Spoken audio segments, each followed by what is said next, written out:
Hi, let's continue our discussion with decimal fractions. So we're at a point where, given a decimal fraction, I think you would feel pretty comfortable rewriting it in its abbreviated finite decimal form.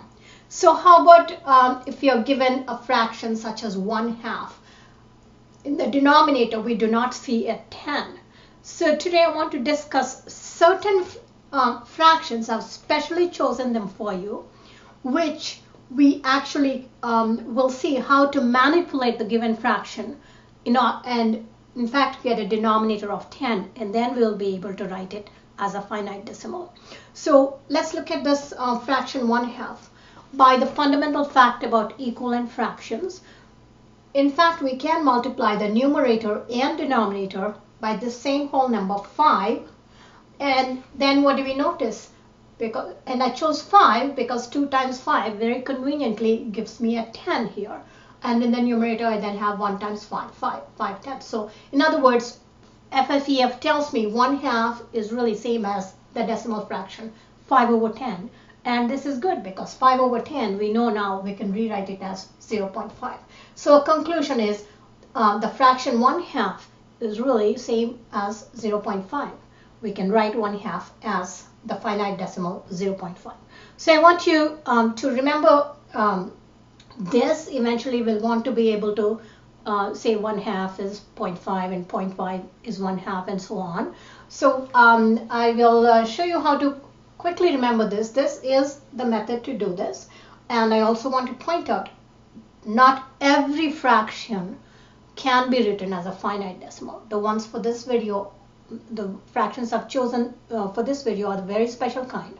And I chose 2 in the denominator because I kind of ahead of time know that if 2 is a factor of 10, so if I multiplied 2 by 5, I could actually get a 10 in the denominator and so on. So how can you, so this is the method to convert 1/2 to 0.5, but I also want you to remember 1/2 is 0.5 just right away. So here on the number line, I have the unit segment, and I have marked off 1/2 as a point on the number, on this number line on right here.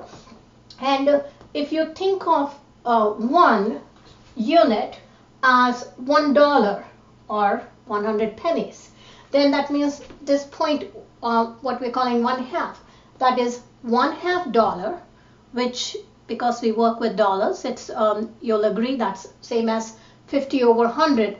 $1/2 is 50 cents and $1 is 100 cents. So $1/2 is 50 cents out of the 100 cents, and so 50/100.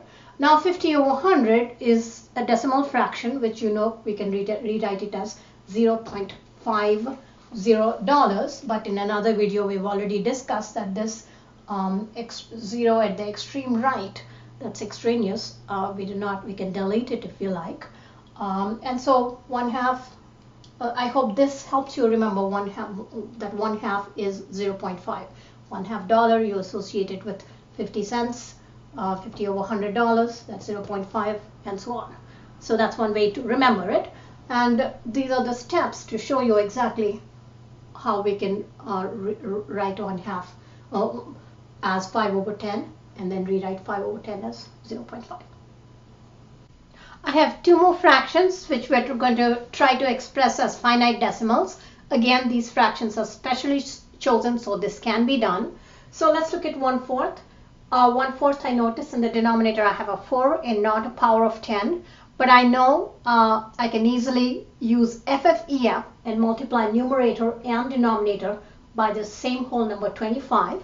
And in doing so, 4 times 25 does lead to 100, which is a power of 10. And in the numerator, we get 25. So that means 1/4 is exactly equal to 25/100, a decimal fraction, which we can easily rewrite as in its condensed form, abbreviated form of a finite decimal, 0.25. We can apply the same logic to 3/4 and arrive at 0.75. So here's the summary. What we've figured out is 1/4, we can express it as this finite decimal 0.25, 1/2 as 0.5, 3/4 as 0.75. You can visualize that on the number line. if you cut up the unit segment into 4 equal pieces, this point that we would call 1/4, you can now begin to think of it as 0.25. This point is 0.5 and this point is 0.75, and so on. And so again, you can use the money model to quickly remember these guys. These steps show you the exact logic, that mathematical reasoning as to why 1/4 is 0.25. But if you want a quick way to remember it, think of the money model: 1/4, quarter dollar, 1/4 of a dollar, quarter, 25 cents. So that's the 0.25, 25 out of 25 over $100. Similarly, half a dollar, that's in your head you think 50 cents, 50 over 100, that's your 0.5, and similarly this. So we want to get to a point where you're able to kind of associate 1/4 with 0.25 and 1/2 with 0.5 and 3/4 with 0.75 in your head right away. So maybe the money model will help, or maybe working through these many times will help you remember that. Thank you.